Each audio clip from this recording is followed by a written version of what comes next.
What if I told you that ancient prophets had specific techniques to hear the voice of God?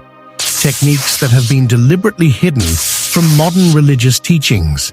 The story of Samuel, one of the Bible's most renowned prophets, contains lost wisdom about communicating with the divine that religious authorities don't want you to know about. While most people know the basics of Samuel's story, the ancient manuscripts reveal shocking details about his methods that were intentionally removed from common teachings. These weren't just simple prayer practices. They were sophisticated spiritual technologies that allowed direct, clear communication with the divine realm. Samuel wasn't just born with the ability to hear God. He cultivated it through specific practices that anyone could learn.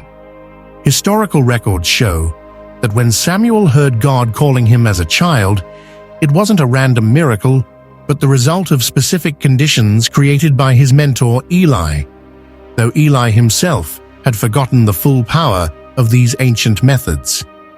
These 5 ancient techniques were taught openly in Samuel's day, but were gradually suppressed as religious institutions sought more control over divine communication. What's even more shocking is that references to these practices still exist in religious texts but have been mistranslated, misinterpreted, or deliberately obscured to hide their true meaning from modern seekers. The first method Samuel mastered was the practice of sacred silence and solitude.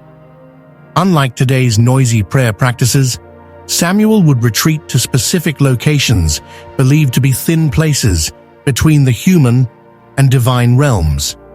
These weren't just any quiet spots.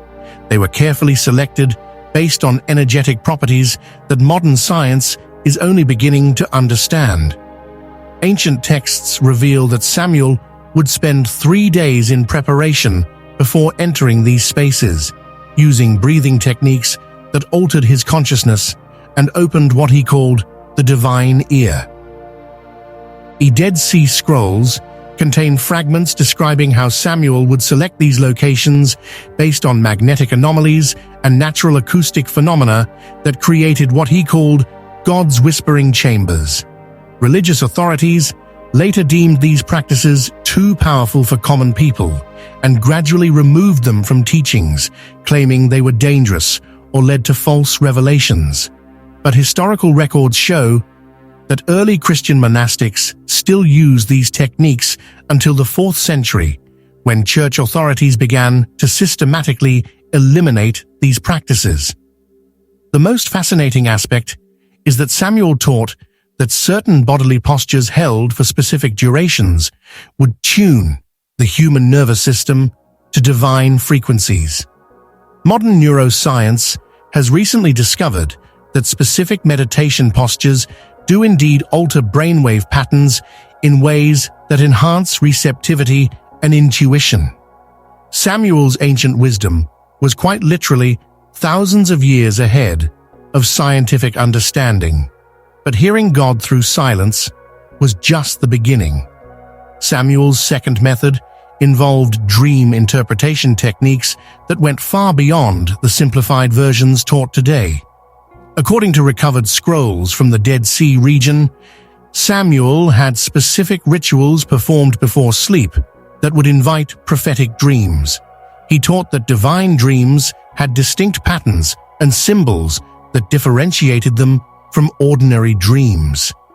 Most shocking was his teaching that everyone, not just special prophets, could receive these communications if they followed his methods correctly. The messenger dream featured specific light patterns that modern sleep researchers have now identified as gamma-wave intrusions during REM sleep. The symbolic revelation contained imagery that followed mathematical patterns based on sacred geometry.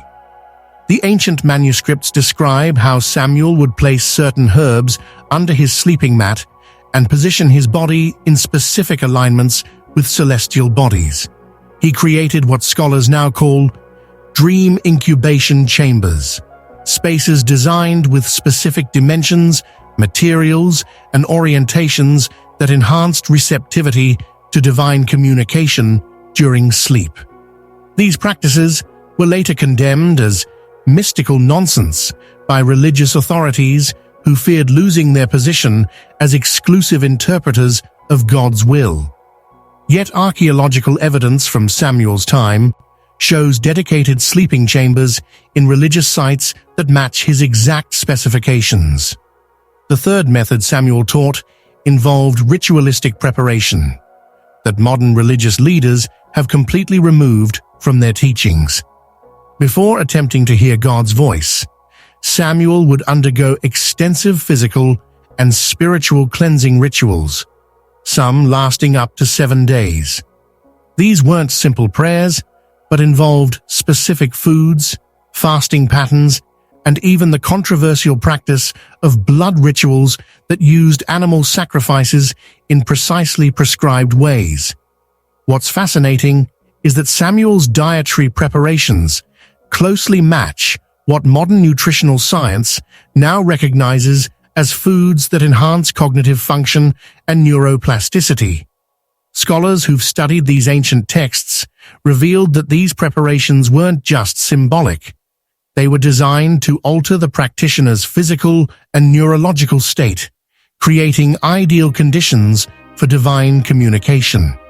Samuel taught a 7-day protocol that began with elimination of all fermented foods, followed by specific fruit and nut combinations that we now know contain precursors to neurotransmitters associated with heightened awareness. By day 4, practitioners would introduce specific bitter herbs that modern pharmacology has shown to contain compounds that enhance neural connectivity. The final days involved what Samuel called the Prophet's Fast, a carefully designed nutritional protocol that maximized mental clarity while minimizing physical distractions.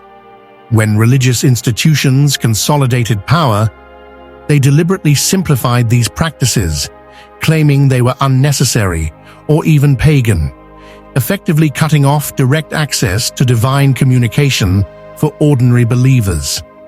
Perhaps the most controversial of Samuel's methods was his teaching on sacred object meditation. While modern religions acknowledge sacred objects, they've hidden the true teachings about how these objects were used as conduits for divine communication. Samuel specifically taught about the Ark of the Covenant not just as a holy relic, but as a technological device designed to amplify divine frequencies. The dimensions, materials, and construction of these objects weren't arbitrary. They were precisely calculated to create specific resonant frequencies that facilitated divine communication. Recently uncovered manuscripts describe how Samuel would position himself in relation to sacred objects using precise measurements, and would focus on specific points while reciting ancient sound patterns. These techniques allegedly created what Samuel called a divine resonance that made God's voice audible. Modern acoustic research has confirmed that objects built to the dimensions specified in Samuel's teachings do indeed create unusual standing wave patterns that can induce altered states of consciousness. Even more fascinating is the discovery that the metals described in the construction of these objects, often mistranslated simply as gold or brass, were actually specific alloys that have unusual electromagnetic properties.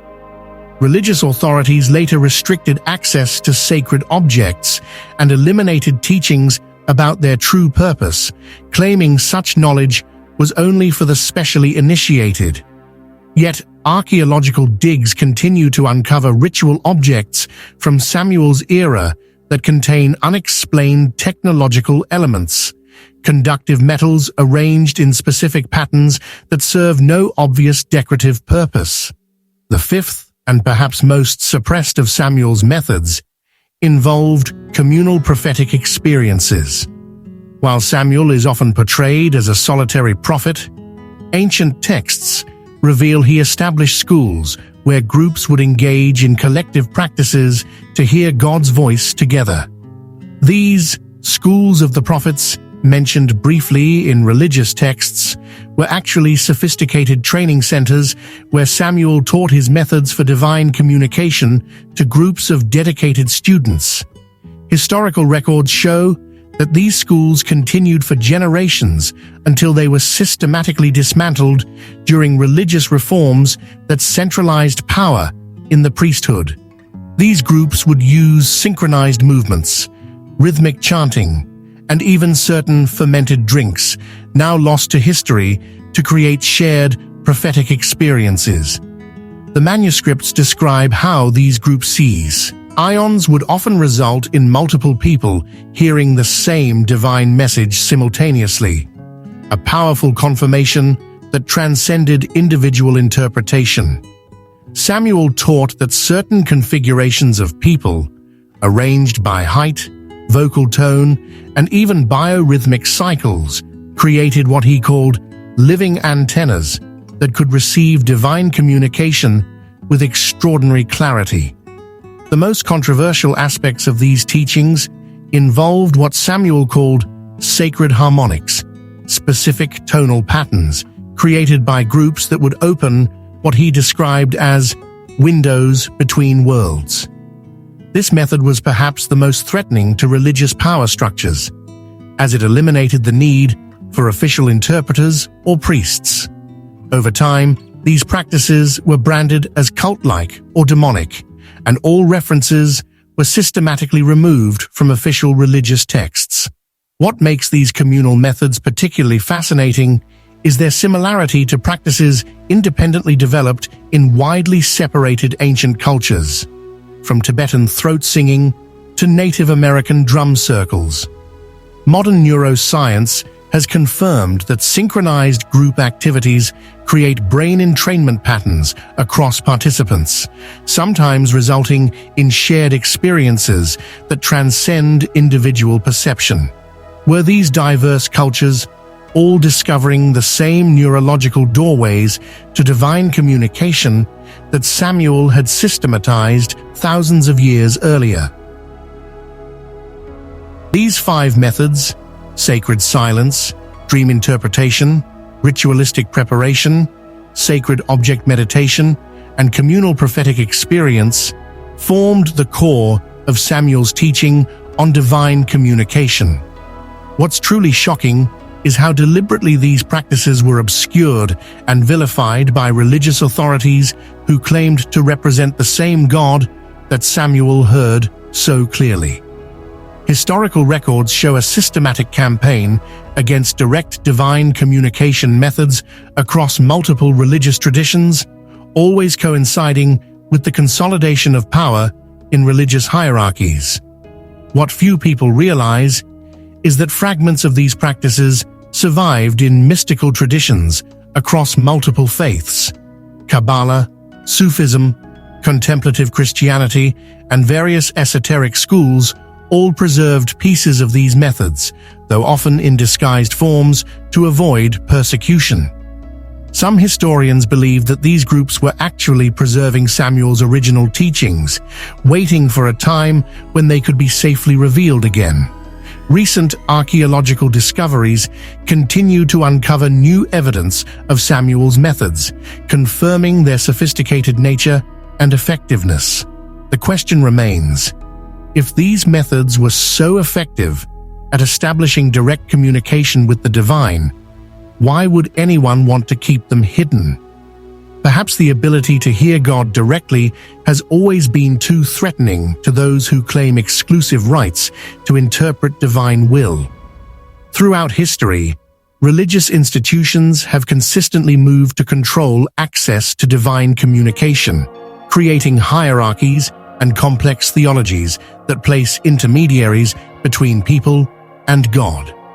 Samuel's methods threatened this power structure by offering direct access to divine wisdom without the need for official interpretation or permission.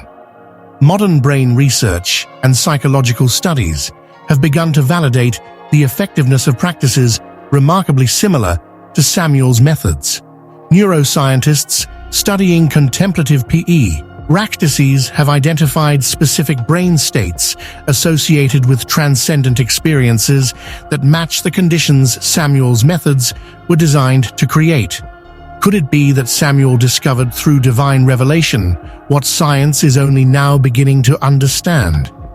The evidence suggests that these ancient methods weren't primitive superstitions, but sophisticated spiritual technologies designed to enhance human receptivity to divine communication. The real question isn't whether God still speaks today, it's whether we're still using the right methods to listen. These lost teachings of Samuel offer a tantalizing glimpse into ancient wisdom that might restore direct divine communication to those willing to rediscover and practice these forgotten methods. Perhaps the most provocative aspect of this rediscovery is the implication that divine communication was never meant to be the exclusive domain of special prophets or religious authorities, but was designed as a birthright for all humanity. A birthright that powerful interests have long sought to conceal.